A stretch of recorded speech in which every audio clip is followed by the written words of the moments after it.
सोलापूर लोकसभेचा आखाडा आता चांगलाच रंगला आहे। भाजपकडून सोलापूर लोकसभेची उमेदवारी आमदार राम सातपुते यांना जाहीर झाली आहे। त्यांनी प्रचारादरम्यान काही लोकांच्या अडचणी दूर करण्यासाठी थेट गृहमंत्री यांना फोन लावला आणि तोच विषय आता चांगलाच मतदारसंघात रंगला आहे। नेमकं तो व्हिडिओ काय आहे ते पाहूया।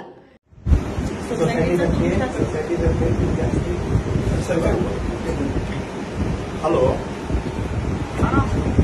भाऊ, नमस्ते भाऊ, माझ्याकडे मोची समाजाचे सर्व समाज बांधव आले। मोठ्या प्रमाणामध्ये या ठिकाणी मोची समाज आहे।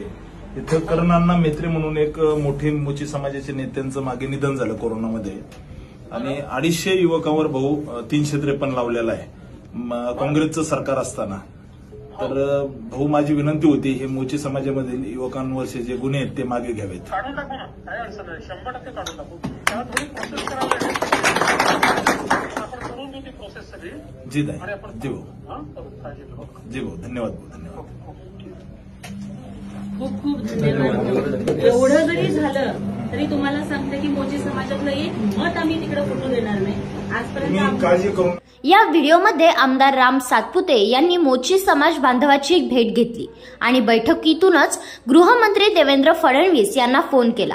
घडलेला संपूर्ण प्रकार सांगून मोची समाज बांधवांवरील हे गुन्हे मागे घेण्याची विनंती केली। गृहमंत्री देवेंद्र फडणवीस यांनी देखील कायदेशीर प्रक्रिया पूर्ण करून हे गुन्हे मागे घेण्याचे आश्वासन दिले। यावेळी बैठकीत उपस्थित मोची बांधवांनी टाळ्या वाजवत धन्यवाद व्यक्त केले। पण या व्हिडिओवरून आमदार राम सातपुते अडचणीत येण्याची शक्यता आहे आणि विरोधक ही या मुद्द्यावर त्यांना घेरू शकतात।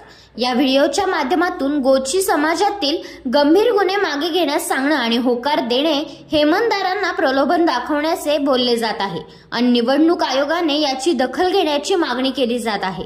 तसेच या मागणीवरून आचारसंहितेचा भंग झाल्याचं बोललं जात आहे।